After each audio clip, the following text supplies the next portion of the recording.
የሰው ልጅ ሁሉ ከእርግማንና ከኃጢአት ባርነት ነፃ የሚሆንበት የድኅነት በር የተከፈተበት የእመቤታችን የድንግል ማርያም ልደት በቤተ ክርስቲያን ታሪክ ውስጥ እጅግ ታላቅና ልዩ ስፍራ አለው።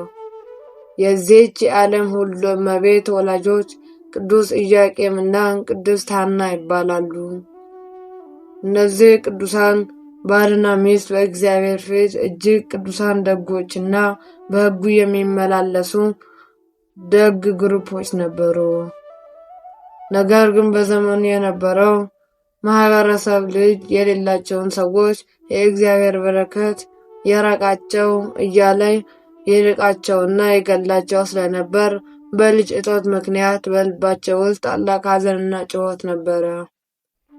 እንኳን ለእመቤታችን ለቅድስት ድንግል ማርያም ልደት ወርሃዊ በዓል በሰላም አደረሳችሁ አደረሰን። ከዚህ በመቀጠል የእመቤታችን የልደታ ማርያምን ታሪክ በሚከተለው እናሰማለን። የአይሁድ መኳንንትና ካህናት መስዋዕታቸውን እንኳን ልጅ የላችሁም በማለት አይበቀላቸውም ነበር። ይህ ድርጊት በቅዱስ ኢያቄምና በቅድስት ሐና ላይ የሚፈጥረው ሐዘን እጅግ የበረታ ነበር።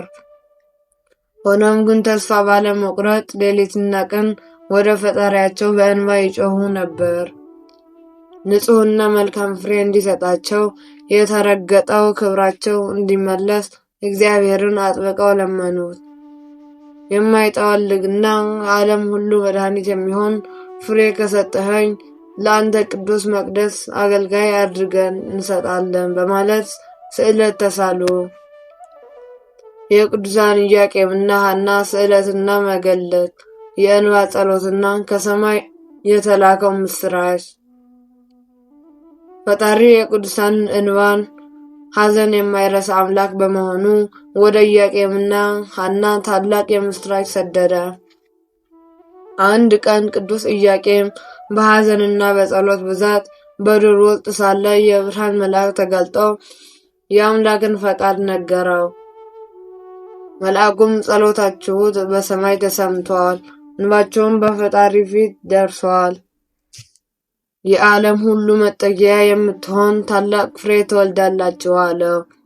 በተመሳሳይ ሰዓት ቅድስት ሐና በአትክልት ስፍራ ውስጥ በእንባ ስትጸልይ አዕዋፋት ከልጆቻቸው ጋር ሲጫወቱ አይታ ለእነዚህ ፍጥረታት ልጅ የሰጠ አምላክ ለእኔስ መቼ ታስበኛለህ ብላ ስታለቅስ መልአኩ ተገልጦ እርሷን ማርያም እንደምትጸንስ አበሰራት። ከዚህ ሰማያዊ ምስራች በኋላ ቅድስት ሐና የአጽናናት ሁሉ መጠጊያ የምትሆነውን እመቤታችንን በንጽሕና ጸነሰች። ይህ ጽንሰት ከተራ የሰው ልጅ ምኞትና ፍላጎት ይልቅ በእግዚአብሔር ረቂቅ ተአምርና ፈቃድ የተደረገ ልዩ ታሪክ ነበር። የጸነሰችበት ዕለትም ነሐሴ 7 ቀን ሲሆን መላእክት በሰማይ ሰላምታን ያቀረቡበት ታላቅ ዕለት ሆነ። የእመቤታችን የድንግል ማርያም መወለድ የዓለም ጨለማ የጠፋበት የግንቦት 1 ልደት። የመውለጃዋ ቀን ሲደርስ ቅድስት ሐና ከክፉዎች አይሁድ ቅናትና ተንኮል ለመሰወር ስትል ወደ ሊባኖስ ተራራ ተጓዘች። እዚያም በክብርና በታላቅ ብርሃን መካከል ግንቦት 1 ቀን የዓለምን መድኃኒት የምትወልደውን የሰማይና የምድር ንግሥት የሆነችውን ቅድስት ድንግል ማርያምን ወለደች። እሷ ስትወለድ ቤቱ በሰማያዊ ብርሃን ተሞላ። መላእክትን ከሰማይ ወርደው የእግዚአብሔር ማደሪያ ተወለደች እያሉ የምስጋና መዝሙር አቀረቡ።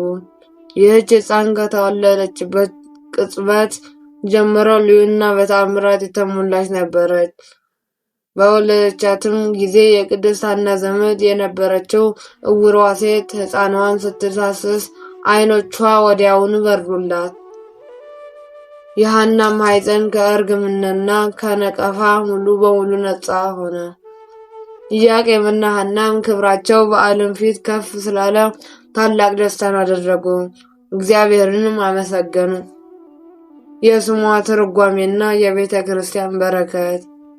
ማርያም የሉዓላዊው አምላክ ማደሪያ። ቅዱሳን ወላጆቿ ለዚህም የተመረጠች ሕፃን ማርያም የሚል ታላቅ ስም አወጡላት። ማርያም ማለት የተመረጠች ስጦታ፣ የባሕር ዕንቁ ወይም ወደ ሰማይ የምታደርስ መሰላል ማለት ነው።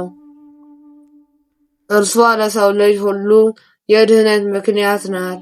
ወላጆቿም እንደሳሉት ስዕለት ሕፃኗን 3 ዓመት ሲሞላት የእግዚአብሔር ስም ወደሚጠራበት ቅዱስ መቅደስ በመውሰድ ለአምላክ አገልግሎት ሰጧት። ዛሬም ቤተ ክርስቲያን ግንቦት 1 ቀን የእመቤታችንን የልደት በዓል በታላቅ መንፈሳዊና ደስታ ምስጋና ታከብራለች። የእርሷ መወለድ የሰው ልጅ ከእግዚአብሔር ጋር የታረቀበትና የአዳም ዕዳ የተሰረዘበት ታላቅ የምስራች ነው። የድንግል ማርያም አማላጅነት በረከትና ረድኤት ከሁላችን ጋር ይሁን፣ አሜን። ከዚህ በመቀጠል በሐምሌ 1 ቀን በእመቤታችን በልደታ ማርያም ቀን የሚነበበውን ስንክሳር በሚከተለው እንሰማለን። ሐምሌ 1 ቀን ቤተ ክርስቲያን የታላቁና ሊቀ ጳጳስ የቅዱስ አግናስጢዮስን ሰማዕትነት ታስባለች። ይህ የከበረ አባት የወንጌላዊው ቅዱስ ዮሐንስ ቀጥተኛ ደቀ መዝሙር ነበር። የክርስቶስን ቃል እያስተማረ ከአስተማሪው ጋር ብዙ አገራትን አደረሰ። ከቆይታ በኋላም በአንጾኪያ መንበር ላይ ሊቀ ጵጵስና ተሾመ። በዚያም ሕዝቡን ሕይወት ባለው የእግዚአብሔር ቃል መገበ። በርቶችንም ከጨለማ ሕይወት ወደ ብርሃን በመመለስ የክርስትና ጥምቀት አጠመቃቸው። የጣዖት አምላኪዎችን ስህተት በግልጽ ማጋለጥ ሲጀምር ግን ተቃዋሚዎቹ ክፉኛ ተቆጡ። ወደ ከሃዲው ንጉሥ ጠራቢዎስ በመሄድ አግናጢዮስ አማልክትህን እያዋረደ ነው፣ ሰዎችንም ወደ ክርስቶስ እምነት እየመራ ነው በማለት ከሰሱት።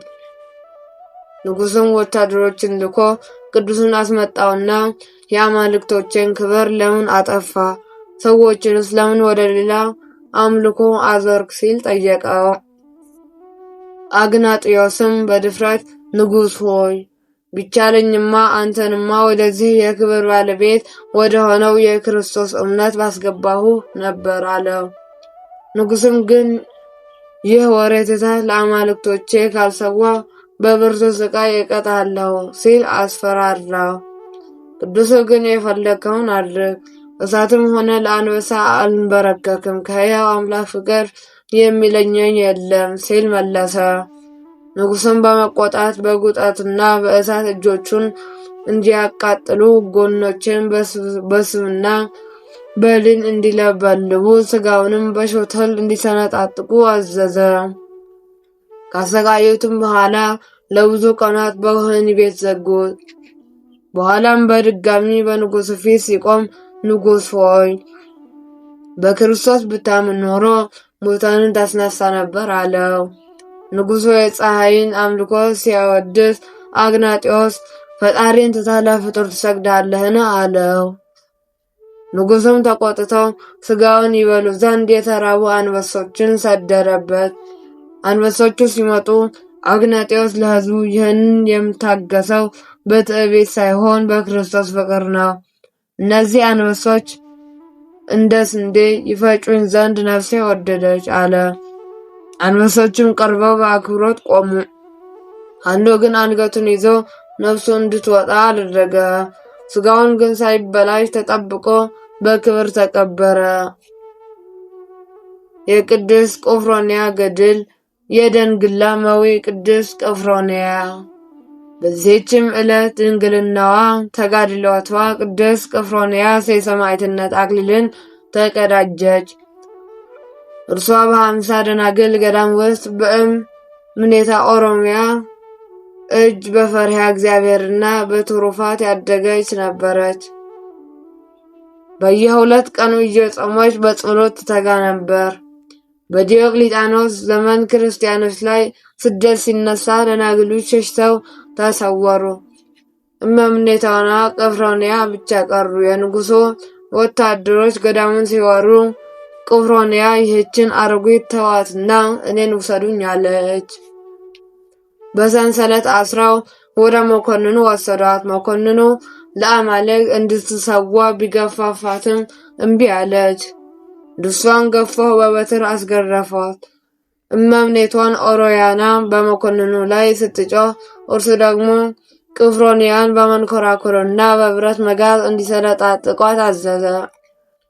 እግዚአብሔር ግን ካደረሰባት ሕመም ፈውሶ አስነሳት። በኋላም ምላስዋንና ጥርሶቿን ቢነቅሉም አሁንም ክርስቶስ ያለ ሕመም አቆማት። በመጨረሻም አንገቷን በሰይፍ አስቆረጣት። አንድ ባለጸጋ ምዕመንም ሥጋዋን ባህር ገምዞ በወርቅ ሳጥን አኖረው። ከእርሱም ብዙ ተአምራት ተገለጡ። የቅዱሳን ብዮክና ብንያሚን ዕረፍት። ወንድማማቾቹ ቀሳውስት። በዚህችም ዕለት በግብፅ ቱና ከተማ የነበሩት ወንድማማቾቹ ቀሳውስት አባ ብዮክና አባ ብንያሚን አረፉ። እነዚህ ቅዱሳን በእግዚአብሔር ዘንድ ባለጸጎች ነበሩ። ከቤተ ክርስቲያኑ ጉድጓድ ውሃ እየቀዱ ሕሙማንን ይፈውሱ ነበር። አባታቸው ሊያርፍ ሲል አባ ብንያምን በቅዳሴ ላይ ነበር። መልእክተኞች ቢመጡም የቁርባኑን ሥርዓት ሳልፈጽም ልብሰ ተክህኖዬን አላወልቅም አለ። ቅዳሴውን ጨርሶ ሲሄድ አባቱ አርፎ አገኘው። ነገር ግን የቤተ ክርስቲያኑን ንዋየ ቅድሳት የት እንዳኖረው አላወቁም ነበር። በወንድሙ በብዩክ ምክር ወደ አስቆጥስ ገዳም ሄዶ አባ ዳንኤልን ጠየቀ። እርሱም ወደ ሌላ ጻድቅ መራውና ዕቃዎቹ ያሉበት ቦታ አወቀ። በኋላም ለሕሙማን የሚሆን ቅዱስ ቁርባን በሳጥን አስቀምጠው ሳለ ሰይጣን ያሳስተው ዘንድ ከይሲ ሳጥኑን ሰብሮ ቁርባኑን በላው።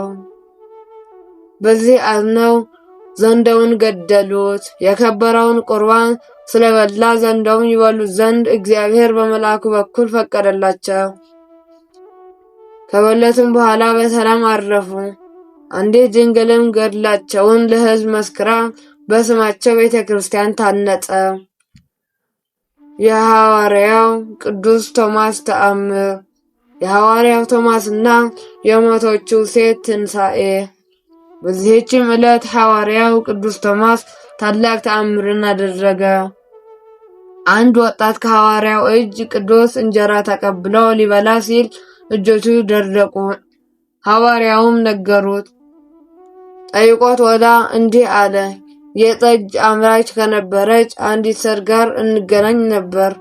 አንተ በንጽሕና እንድንኖርና ስታስተምራን፣ እርሷ ግን አብሬያት እንድተኛ ወተወችኝ።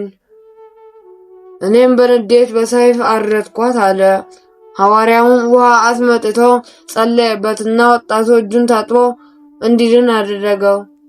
ከዚያም የሴቲቱን ቡድን ወደ አለበት ሄደው በአልጋ ላይ እንዲያኖሩ ታዘዘ። ወጣቱንም እጇን ይዘ በእጄ ገደልኩሽ፣ አሁን በክርስቶስ ፍቅር ተነሽ በላት አለው። ወጣቱም እንዳለው ሲያደርግ ሴትየዋ ፈጥና ተነሳችና ለቶማስ ሰገደች። ከዚያም ሴትየዋ ከሥጋዋ ተለይታ ሳለች ያየችውን የእሳት ጉድጓድ፣ የትል መኖሪያና በምላሳቸውና በጠጉራቸው ተንጠልጥለው የሚያሰቃዩትን አመንዝራዎች፣ ሌቦች፣ ሐሰተኞችና ነፍሰ ገዳዮችን አስፈሪ ቅጣት መሰከረች። ሕዝቡም ይህንን ሰምተው በክርስቶስ ስም አመኑ። ድሆችም ምጽዋትን አበዙ። ሐዋርያውም በየመንገዱ ያሉትን በሽተኞችና አጋንንት ያደባቸውን ሁሉ ፈወሰ። የቅዱሳኑ ረድኤት በረከት እንዲሁም የእመቤታችን የልደታ ማርያምን በረከት ረድኤት አማላጅነት ጸንቶ ለዘላለሙ ይኑር አሜን። ወስብሐት ለእግዚአብሔር ወለወላዲቱ ድንግል ወለመስቀሉ ክቡር። ይቆየን።